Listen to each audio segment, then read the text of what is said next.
네, 여러분 안녕하세요. 10시 31분이네요. 막 PC 데이터가 발표됐고, 여러분들이 좀 좋아하실 만한 데이터가 발표된 것 같습니다. 바로 즉시 분석할 수 있도록 하겠습니다. 자, 오늘 밤 1월 26일 10시 30분 발표된 PC 데이터고요. 보시는 것처럼 PC 데이터가 2.6%로 전월과 똑같이 PC 데이터 기준으로는 가장 낮은 물가 상승률을 유지할 수 있게 됐습니다. CPI 데이터가 오히려 반등한 것 대신에 PC는 그나마 유지하는 결과를 보여줬기 때문에 시장에서는 이 부분에 대해서 매우 긍정적으로 해석할 것이라고 생각합니다. 어쨌든 전월과 같고 시장의 기대와도 부합하는 그런 물가가 발표된 겁니다. 더 중요한 것은 근원 물가입니다. 그래서 제가 좋은 데이터다라고 말씀드렸는데 근원 물가가 2.9%를 보였습니다. 드디어 2%대 물가를 우리는 받아든 거예요. 그런데 전월이 3.2고 전전월은 3.5였는데 근원 물가가 생각보다 굉장히 가파른 속도로 잡히고 있음을 확인할 수 있고요. 또 심리적으로 봤을 때 3%라는 물가대가 이제 깨졌고 2%대 물가로 어쨌든 내려왔다라는 점에서 시장은 굉장히 환호할 것이라고 생각을 또 합니다. 그리고 또 한 가지는 근원 PC에 대한 시장의 기대치가 3.0%였는데 또 시장의 기대치보다도 낮기 때문에 굉장히 시장에서 환호할 만한 데이터가 아닌가 이렇게 해석해 봅니다. 자, 정리를 한다면 전월보다도 낮고 시장의 기대치보다 낮은 근원 PC가 나왔기 때문에, 그리고 세 번째는 기준선, 심리적 기준선인 이제 3%대 숫자가 아니에요. 어쨌든 2%대 숫자가 나왔기 때문에 시장은 상당히 환호하지 않을까 이렇게 생각을 합니다. 그러면 이 물가를 가지고 3월 달에 기준금리를 인하할 수 있을까를 놓고 말씀을 드린다면, 일단 금리 인하 시점이 거의 임박하면 분명 그 전 혹은 그 전전 FOMC 회의 때 명확히 가이던스를 발표해야 된다고 생각합니다.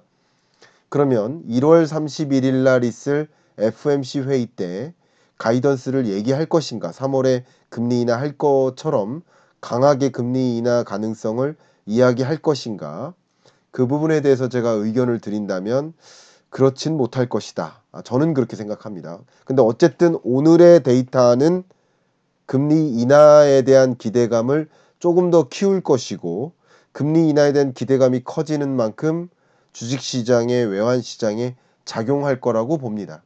예, 그건 그렇고요. 근데 지금부터는 그러면 3월 금리 인하가 가능할까를 놓고 한번 체계적으로 분석을 해볼 필요가 있겠죠. 근데 첫 번째 테크니컬하게 말씀을 드린다면 지금 1월 말이잖아요. 그리고 2월 말에 또 2월 말과 잠깐만요. FOMC 회의 날짜를 한번 확인해 보겠습니다. FOMC 회의 날짜가 지금 3월 달의 경우에는 확인해 보면 19, 20일 날 있어요. 자, 그러면 PC 가지고, 또 PC 중에서도 근원 PC를 가지고 물가가 잡혔는지 안 잡혔는지를 확인할 것이고, 목표하는 물가 2%에 부합하려면 2%는 정확히 말하면 2% 초반입니다. 그럼 2.5%를 밑도는 그런 근원 물가를 받아드는 시점이 언제일까를 놓고 봤을 때 이제 3월 FOMC 회의를 앞에 둔 마지막 PC는 2월 말에 발표되는 1월 PC입니다. 그러니까 오늘은 12월 PC를 본 거고요. 1월 달 PC 물가 상승률은 2월 말에 나오고, 그럼 2월 말에 발표될 1월 PC 물가를 가지고 FOMC 회의를 열 텐데 당연히 2% 초반, 2.5를 밑도는 그런 물가를 만날 가능성은 굉장히 희박하다. 아무리 조정돼도 2.5%는 상회할 것이다. 저는 그렇게 보고 있습니다. 그렇기 때문에 그러니까 1월 물가가 상회할 것이다. 그렇게 보기 때문에 실제 3월 금리 인하 가능성은 저는 없다고 봅니다. 매우 떨어진다고 저는 생각을 합니다. 그런데 지금부터는 그러면 물가를 좀 정확하게 진단하고 보겠습니다. 보시는 것처럼 물가가 많이 조정되긴 했지만 여전히 2%라는 목표 물가에 부합하려면 3월보다는 더 있어야 되겠다라는 생각이 드네요. 저는 그렇게 생각이 듭니다. 그 밖에 조금 더 신중하게 물가 상황을 좀 진단하겠습니다. 물가 상황을 보면 미국 물가가 보시는 것처럼 기준금리를 밑도는 구간이 23년 하반기였어요.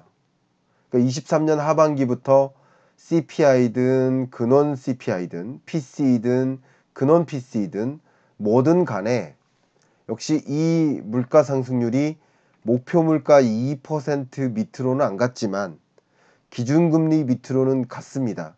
그러니까 이 기간 동안 뭐 하는 거죠? 서로 역전되는 구간이 물가 상승률과 5.5%의 기준금리와 역전되는 구간이 이제 금리 동결 구간이다라고 말씀드렸던 거예요. 제가 그동안. 그리고 이 값이 특히 근원 PCE가 이 노란색이 이 빨간색 선을 터치하거나 터치할 가능성이 높아지는 2% 초반 2. 적어도 3, 4는 돼야겠죠. 그 정도는 기록할 때 혹은 그렇게 기록할 거라고 확신할 때 컨빅션, 확신을 가질 때 금리 인하를 단행할 것이다. 이렇게 해석이 됩니다. 그래서 물가 상황을 진단해 보면 금리 인하 시점이 당장 오지는 않을 것이다 라고 생각을 하는 겁니다. CPI를 가지고 보면 41년 만에 최고치에 해당하는 9.1%를 기록하고 그리고 3.4%까지 떨어졌는데요. CPI를 가지고 물가를 진단해 보면 근데 제가 이렇게 기여도 변화가 굉장히 중요하다라고 말씀을 드렸죠. 왜냐하면 9.1을 찍었을 때가 여기고요. 그리고 이 CPI 기준으로 3.2까지 떨어졌던 거예요. 근데 이 9.1을 기록할 수 있게 도와준 4개의 레고 블록이 있는 거예요. 레고 블록. 레고 블록을 다 합하면 9.1이 되는 거죠. 근데 이게 바로 기여도의 개념입니다. 근데 이 기여도를 봤을 때 여기 보시면 퍼센트 포인트라고 해야 되는데 제가 단위를 잘못 쓴 겁니다. 그러면 이걸 정정하겠습니다. 지금 정정했습니다. 퍼센트 포인트가 맞는 단어예요. 자, 그런데 여기서 9.1에서 3.2까지 떨어지는 동안 에너지 물가의 기여도는 오히려 물가를 떨어뜨리는 기여도, 마이너스 기여도까지 갖고 있습니다. 굉장히 강력하게 에너지 물가가 떨어진 거예요. 전년 동월보다. 그리고 식료품 물가도 상당히 많이 안정화된 거예요. 그리고 근원 상품 물가도 거의 0%의 기여도를 갖고 있을 만큼 굉장히 낮은 기여도를 갖고 있습니다. 근데 중요한 것은 근원 서비스 물가의 기여도가 잘 안 빠지고 있다는 게 특징이에요. 3.1%로. 이 근원 서비스 물가의 기여도가 2.5% 정도까지는 떨어져 줘야 그래야 정말 금리 인하할 수 있겠구나라고 볼 수 있는 거예요.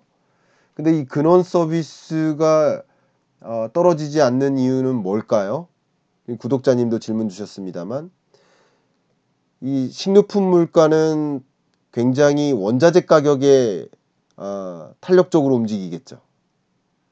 에너지 물가도 에너지 원자재 가격에 민첩하게 움직이겠죠. 근원 상품 물가는 다 석유나 식료품과 같은 원자재를 가공한 제품들인 거죠. 이해가시죠? 그러니까 원자재 가격이 떨어지면 떨어지는 거예요. 근데 근원 서비스 물가는 뭐에 대한 기여도가 가장 높은 거예요? 인건비.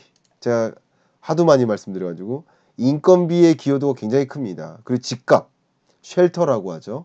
그러니까 주거비와 인건비가 굉장히 큰 비중을 차지하는데 주거비와 인건비가 잘 안 떨어지니까 물가가 쉽게 잡히지 않는다라는 것을 말씀드리는 거예요. 자, 그러면 지금도 중요한 게 주거비 잡힐 것이냐. 보시면 주거비와 임금, 기본적으로 세계 많은 국가들이 이 임금 상승률이 정점을 찍었을 때와 피크 지점, 사이클 픽이라고 하죠. 그때 지점과 최근과 비교해 보면 임금 상승률도 굉장히 많이 세계적으로 조정된 거다. 미국도 조정되긴 했다. 근데 다른 여러 나라에 비하면 그 조정이 봐봐요. 헝가리 같은 경우는 예를 들어서 21에서 6으로 반 이상이 조정됐잖아요. 대부분 반 혹은 반 이상이 조정된 모습이죠. 근데 미국은 조금 조정된 거예요. 임금 인상률이 잘 안 떨어지는 거예요. 왜 그러죠? 고용시장이 매우 탄탄하니까. 고용시장이 탄탄하다라는 것은 실업자가 거의 없고 인력 구하기가 더 힘든 시장이라고 해석해 볼까요? 인력 구하기가 쉽지 않다. 알바생 찾기가 쉽지 않다. 채용하기가 쉽지 않다. 그러면 임금이 떨어지기 쉽지 않죠. 그러니까 고용시장이 아주 탄탄하면 탄탄할수록 임금이 떨어지지 않습니다. 근데 임금 상승률이 어느 정도 떨어질 것인지를 확인해야 된다. 제가 누차 강조하고 있죠. 그 다음 중요한 게 쉘터예요. 주거비에 해당되는 거예요. 근데 주거비에 해당되는 것들도 사이클 픽이 빨간색입니다. 그리고 레이티스트가 검정색이에요. 전반적으로 주거비 같은 경우도 캐나다, 오스트레일리아, 미국, 영국, 유로존 전반적으로 떨어지고는 있습니다. 근데 영국은 이 주거비가 떨어지지 않고 있고요. 여전히 주거비가 높은 주거비를 유지하고 있고요. 미국도 상대적으로 덜 떨어지는 모습이죠. 그죠?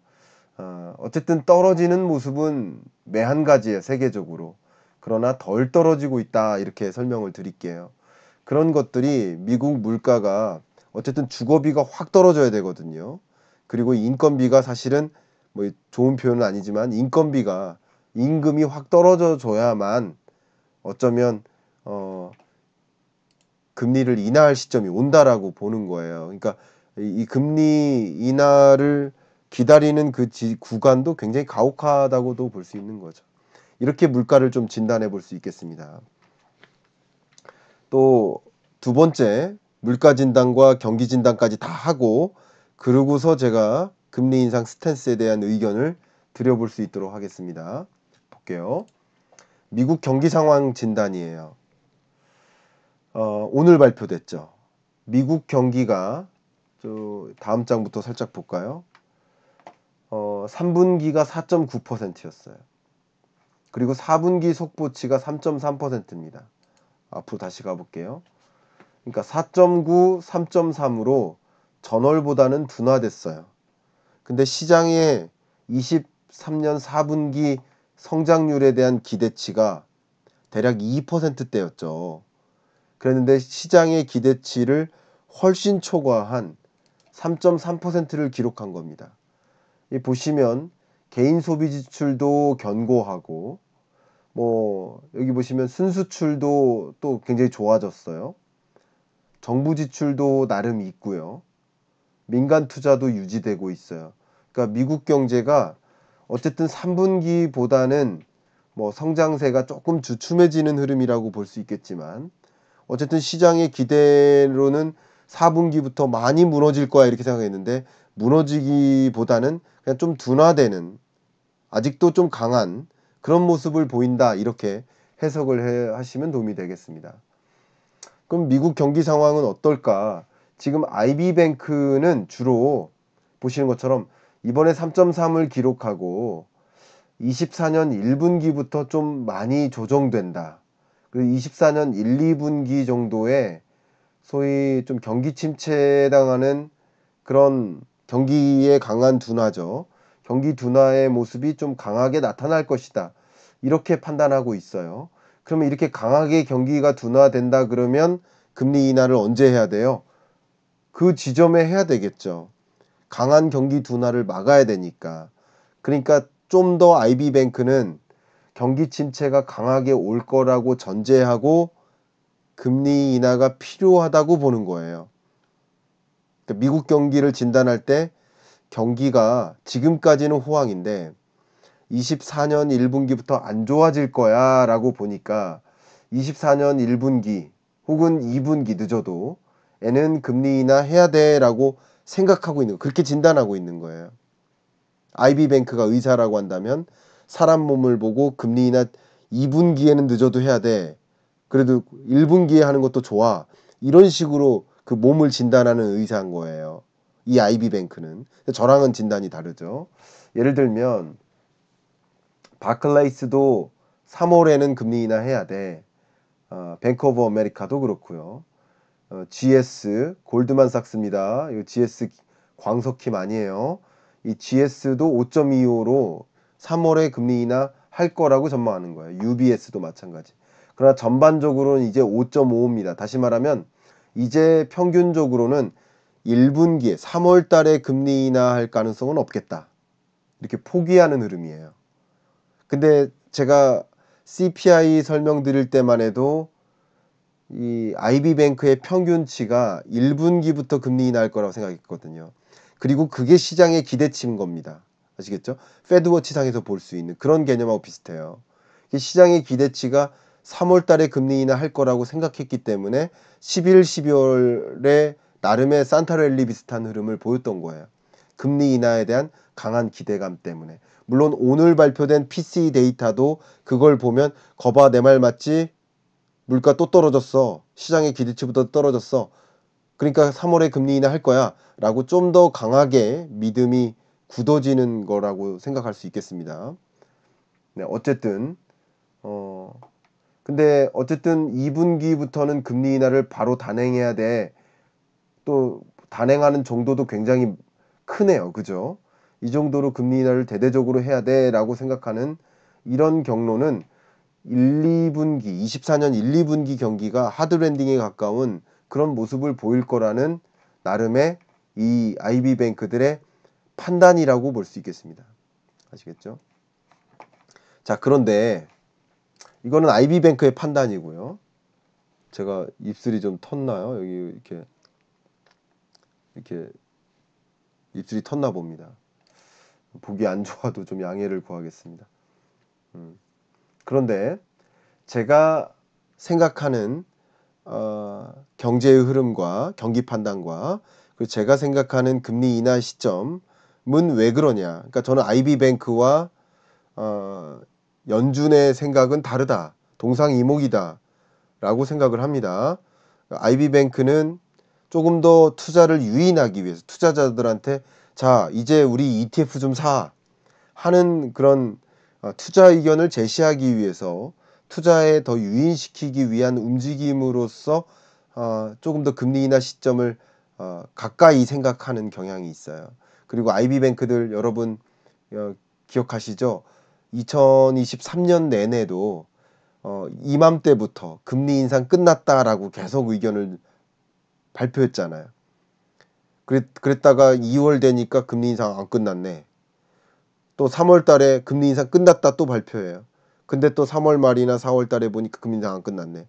금리 인상에 대한 강한 기대감을 가졌다가 무너지고 강한 기대감을 가졌다가 또 무너지고 그게 반복됐던 게 23년 아닙니까?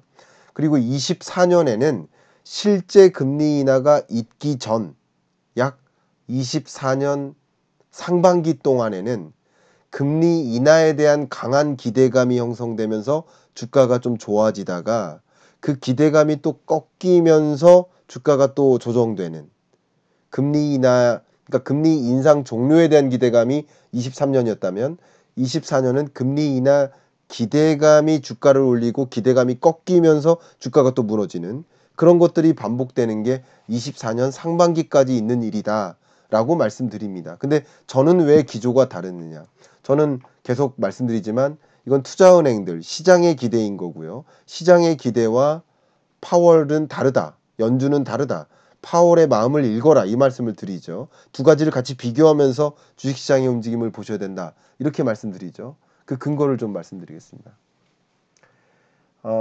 최근 미국 경기가 나름 강하게 23년 4분기까지 강하게 보여왔었던 것은 보시는 것처럼 민간 소득이 코로나19 전의 시나리오를 훨씬 상회하는 흐름으로 민간 소득이 증가했기 때문입니다. 그리고 이 민간 소득이 증가했었던 23년까지는 재정적 영향이 굉장히 컸습니다. 그런데 증가하는 것만 보시지 마시고 민간 소득의 증가율을 보면 증가율이 정점을 찍고 이 노란색 쭉 떨어지죠. 민간 소득의 증가율 자체가 이제 5% 내로 떨어지죠. 그러니까 이 민간 소득이 증가하는 구간에는 강하게 증가하는 구간에는 소비 여력이 있었지만 이 민간 소득 증가율이 이제는 예를 들어서 3% 정도로 향해서 내려가는 구간에는 이제 소비 여력이 좀 축소된다. 그러니까 24년에는 강한 경기 침체적인 징후까지는 아니더라도 이런 소비 여력이 탄탄하게 계속 유지되기가 어려운 조건이다. 그리고 또 한 가지 제가 말씀드렸던 게 초과저축이 있었는데 초과저축이 주로 재정지출인 거죠. 우리나라로 치면 긴급재난지원금 이런 거죠. 이런 것들의 영향 요인들 때문에 초과저축이 굉장히 많았고 그 초과저축이 소진되는 구간까지는 미국 경기가 매우 탄탄하게 소비가 특히 탄탄하게 뒷받침될 거다라고 말씀을 드렸어요. 그 다음 두 번째 23년 들어서 신용카드 부채 잔액이 쌓입니다.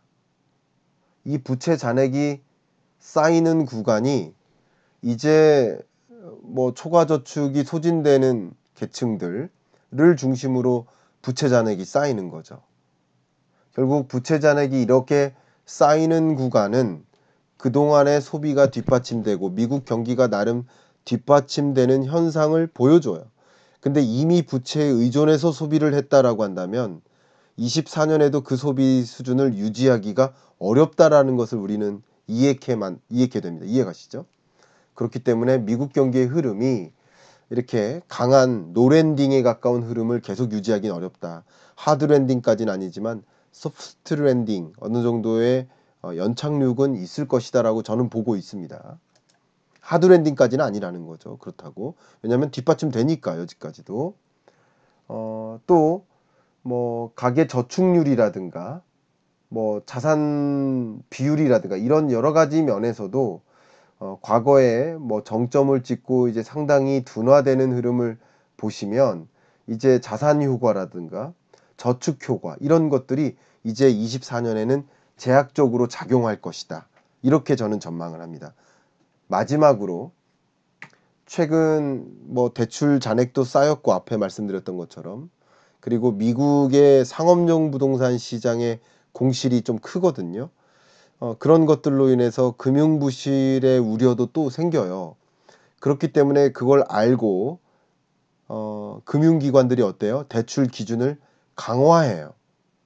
대출 기준을 강화하면 추가적인 금리 인상 없이도 유동성이 시중에 공급되지 않도록 하는 효과가 나타나는 것이고 그게 대출 기준을 강화시키지 않았을 때 미국 경기에 부양 효과가 있었는데 이제 대출 기준을 강화하는 기조로 전환되어 가니까 그 대출 기준을 더 강하게 가져가기 때문에 이제 미국 경기가 24년 들어서 어느 정도의 영향을 받을 수밖에 없다. 하방 압력을 받을 수밖에 없다. 이렇게 저는 판단을 하는 것입니다. 이 정도로 설명을 좀 드리겠습니다. 자, 이렇게 미국 경기에 대해서 제가 소프트 랜딩으로 주장을 근거를 이렇게 말씀드렸고요.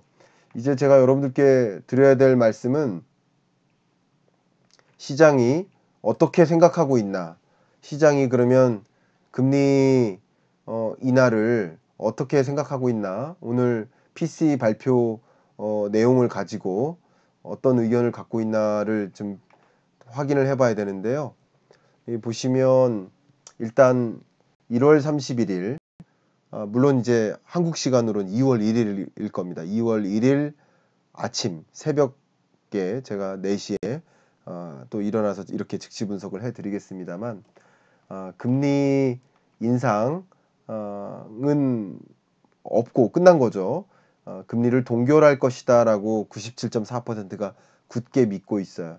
그러니까 1월 말 금리는 인하할 리가 없다라고 이미 믿고 있어요. 이것에는 변화가 없습니다. 어차피 변화가 없을 겁니다. 그런데 중요한 것은 금리 인하 시점에 대한 판단일 텐데 이것도 변화가 없는 것으로 제가 지금 확인해 보니까 변화가 없을 것 같은데 금리가 실제 변화가 없는 것 같습니다. 근데 제가 지금부터 드릴 이야기는 금리 인하 기대감. 제가 좀 전에 말씀드린 것은 실제 금리 인하 시점을 말한 거예요. 그것은 파월, 연준의 입장, 파월의 마음을 읽는 거예요. 근데 이번에는 시장의 기대, 시장은 왜 이렇게 김칫국을 마시려고 할까? 시장의 금리 인하 기대감은 무엇일까? 둘 다 이해하셔야 된다는 거죠. 지금은 금리 인하 기대감을 가지고 말씀드려 보도록 하겠습니다. 금리 인하 기대감. 자, 잠깐 열어볼게요. 제가 화면을 좀 종료하고 자료를 보여드리겠습니다. 보시는 것처럼 이 기준금리 인하에 대한 기대감은 현재 24년 1월 말 기준으로 1월에는 금리를 인하하지 않는다. 근데 조금의 금리 인하 기대감이 있는 거예요, 여전히. 그러다가 3월 달에 금리 인하가 있다. 그리고 5월, 6월, 7월 연속으로 금리 인하할 것이다. 이렇게 금리 인하가 벌써 한 번, 두 번, 세 번, 네 번 있을 것이다. 7월까지만 해도. 7월 이후가 아니라 그냥 거의 상반기 동안에 네 번 인하할 것이다. 벌써 연준의 생각과는 굉장히 달리 강하게 금리 인하할 것이라고 믿고 있죠. 또 재밌는 것은 잘 안 보이시겠지만 12월 말까지만 해도 금리 인하를 이렇게 할 거라고 믿었어요. 이 주황색 밑에 있는 거. 이때까지만 해도 금리 인하에 대한 기대감이 훨씬 더 강하게 조성되어 있었습니다. 이렇게 제가 좀 표시를 해드릴게요. 이렇게 형성되어 있었습니다. 그죠? 색깔이 잘 안 보이실까요? 펜 색깔을 좀 빨강색으로 바꿀게요. 금리 인하를 이렇게 할 거라고 믿었던 거예요. 12월까지만 해도. 그리고 1월에도 금리 인하 할 거라고 믿었었던 거예요. 근데 그 금리 인하에 대한 12월 동안 12월까지의 그 기대감이 무너지는 게 이렇게 어떻게 된 거예요? 이렇게 이동한 거죠. 수평 이동한 거죠. 위로. 그러니까 이런 일들은 23년에 원래 이랬었고 23년 중반 상반기는 이랬었어요. 이런 식으로 금리 인하 인상도 안 할 거야. 당장 금리 인하할 거야. 이렇게 믿다가 계속 올라가는 거예요. 위로. 그러니까 이게 뭐예요? 금리 인하 기대감이 형성됐다가 금리 인하에 대한 기대감이 이렇게 빠지는 거죠. 이쪽으로. 이렇게 올라가면 올라갈수록. 지금 그런 현상인 거죠. 현재 나타나는 현상이. 실제 보겠습니다. 10월 27일까지만 해도 금리 인하는 24년 6월에 있을 거야. 이렇게 믿었단 말이에요. 금리 인하가 24년 6월에 있을 거라고 믿었단 말이에요. 그랬다가 좀 김칫국을 마시기 시작하죠. 24년 5월에 금리 인하 있을 거야. 12월에. 또 금리 인하 시점을 앞당기죠. 기대감이. 그리고 12월 크리스마스 근처에 대해서는 3월에 금리 인하 할 거야. 굉장히 강하게 믿죠. 그러다가 1월 들어서 그 기대감이 조금 빠지죠. 보시면 71에서 65로 빠지죠. 그런데 오늘 들어서는 52.8%로 5월 달에 금리 인하할 거라고 다시 고쳐먹죠. 금리 인하에 대한 기대감이 커지다가 빠지다가 하는 것을 확인할 수 있죠. 커지다가 빠지는 이런 과정이 금리 인하에 대한 기대감이 커질 때 주가가 상승하는 거고 금리 인하에 대한 기대감이 빠질 때 주가가 조정되는 거죠. 왜냐하면 주식시장은 심리니까. 자, 그러면 지금부터 연준의 통화정책 운용 방향에 대해서 저의 의견, 코멘트를 좀 드려볼 수 있도록 하겠습니다. 로이터에서 보고서가 나왔는데요. 기준금리 인하 시점에 대한 이코노미스트들의 의견을 종합한 거예요. 근데 이코노미스트들이 뭐 3월에 금리 인하 있을 수 있어 13%가 믿어요. 5월에 있을 수 있어 25%가 믿어요. 그래도 대부분은 6월에 있을 거야 라고 믿습니다. 이코노미스트, 그러니까 경제학자나 연준은 이런 믿음이에요. 그러나 아까 말씀드렸듯이 IB뱅크들은 조금 더 빨리 금리 인하 있을 거라고 믿어요. 약간 굳이 따지면 경제학자는 이해관계가 없는 거죠. 그런데 그 시장 참여자들은 이해관계가 있는 거죠. 그래서 좀 의견이 다를 수 있다 이렇게 보고요. 제가 지금부터는 약간 정치적으로도 해석을 해볼게요. 정치적으로 11월에 바이든은 재선을 치러야 됩니다. 그죠? 그럼 11월에 재선을 치르기에 물가는 안정화돼야 되고 경기도 안정적으로 지켜야 되고 물가 안정, 경기 안정도 다 만들어야 됩니다. 그리고 금리 인하, 왜냐하면 시장에서 금리 인하를 워낙 원하니까 그 원하는 것도 들어줘야 돼요. 근데 3월에 들어주면 그거 기억 못합니다. 11월에. 통상적으로 정치공학적으로는 대략 3개월 전에 정치적으로 인식해요. 그러니까 예를 들어서 5년 동안 경제가 안 좋았다가 선거 직전 3개월에 경기가 갑자기 좋아져요. 그러면 그게 다 바이든 덕분에 경기가 좋아졌다고 생각해요. 원래 정치공학적으로는 그래요. 그러면 정치공학적으로는 언제 금리를 인하해 주는 게 맞아요? 정치공학적으로는 6, 7월인 거죠. 6, 7월. 이해가시죠? 시장은 금리 인하를 원하니까 그 금리 원화를 원하는 것을 들어줘야 된단 말이에요. 정치공학적으로는 역시 6, 7월 이렇게 봅니다. 그러니까 이코노미스트들의 판단과 또 연준의 의견과 정치공학적인 판단도 6, 7월이 맞다는 거예요. 금리 인하의 시점이. 3월에 금리 인하했다가 다시 물가 안정화를 완전히 놓쳐버리면 또 완전 정치공학적으로도 폭망하는 거 아니겠습니까? 그렇게 여러분 생각해 주시면 어떨까? 저의 의견이지만 저는 그렇게까지 해석을 해보는 겁니다. 연준이 정치적으로 독립적이다 라고 하는데 의심을 갖고 생각을 해본다면 정치공학적으로도 생각을 해봐야 된다는 거죠. 별 생각 다 하죠. 기준금리 인하 시나리오에 대한 이코노미스트들의 의견은 어쨌든 1분기 안에는 금리 인하가 있기 어렵고 2분기에 금리 인하가 있을 수 있다. 네. 그리고 3분기에 좀 본격적인 금리 인하를 한다. 이렇게 이코노미스트들이 생각하고 있다고 로이터가 조사를 한 겁니다. 그것을 여러분께 공유해 드린 겁니다. 자, 이제 이런 여러 가지 관점들, 여러분들이 시장의 기대와 실제 금리 인하라는 파월의 결정을 좀 구분 짓는데 이 이야기가 좀 도움이 되셨기를 바라고요. 끝으로 저의 의견을 정리해서 드리겠습니다. 말씀드렸던 것처럼 지금까지 금리 인상해왔던 이 통화 정책이 충분히 제약적이지 않다라는 신호들이 너무 많이 나와요. 왜냐하면 앞에 보여드렸던 GDP 통계도 그렇고 고용 지표도 그렇고 뭐 물가도 아직 충분히 안 잡혔고, 그러니까 물가가 충분히 더 잡힐 때까지는 이 5.5%라는 기준금리를 더 유지해야만 하는 상황이라고 생각할 겁니다. 정치적으로도 물가를 확실히 잡고 경기는 악화되지 않도록 제닛 옐렌 재무부 장관, 재무부 사이드에서 갖가지 예산 정책을 펼치고 동시에 물가는 잡고 경기는 또 지켜내고, 그리고 금리 인하를 통해서 시장의 기대에 부합해 주는 것까지 움직이는 것까지 생각해 본다면 총론적으로 저도 6, 7월 정도 6, 7월 정도의 금리 인하가 있을 것이다.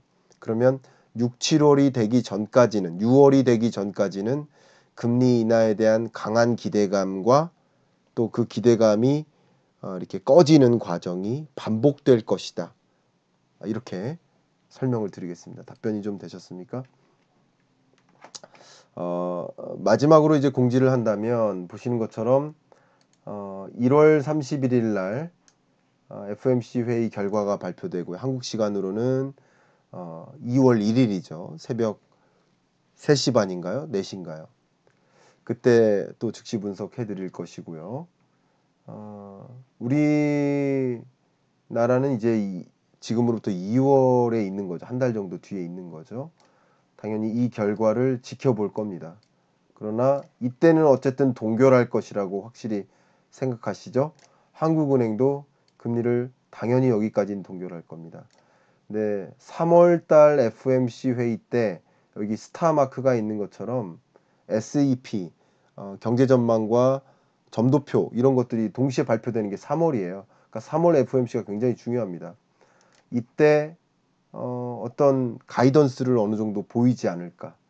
그 가이던스를 보일 때 약간 파월은 6월이라고 말하는데 말은 하진 않겠죠. 6월이라고 생각하고 있는데 생각하면서 얘기를 하는데 시장은 4월이라고 받아들일 가능성은 있죠. 5월이죠. 그러니까 5월 1일이죠. 뭐 그때 또 시장의 기대감이 또 막 팽배되다가 무너질 수도 있겠죠. 이런 식으로 저는 그림을 그리고 있고 여러분들이 이걸 꼭 믿으시라는 것은 아니고 저는 이렇게 경기를 판단하고 있기 때문에 여러분들도 이런 식으로 여러 가지 다양한 근거를 종합해서 스스로 물가가 언제쯤 잡힐 것이고 금리는 언제쯤 인하할 것이고 그게 시장에는 어떻게 주식시장이나 시장에 어떻게 영향을 미칠 것인지 이렇게 그림 그리실 수 있는 그런데 도움이 됐길 바랍니다. 녹화를 위해서 말씀을 드린다면 이렇게 경제를 아직 이런 얘기도 어렵다. 경제에 아예 입문을 해서 제가 이야기하는 걸 다 알아듣고 싶다. 신문도 충분히 이해하고 싶다. 신문을 읽지만 글을 읽지만 그 글의 내용을 내가 충분히 와닿지 않는다. 그런 분께는 경제 입문서 이 책을 좀 추천드리고 그리고 입문을 이미 했고 언어를 내가 장착하고 있다. 경제 트렌드를 제대로 읽고 싶다 하시는 분께는 2024년 경제전망서 저와 함께 2050년까지 함께 모아주시기를 추천드리는 그 말씀 드리면서 녹화는 여기까지 마무리하고 지금부터 좀 질의응답을 받도록 하겠습니다. 괜찮을까요? 자, 이제 녹화 마무리하겠습니다. 감사합니다.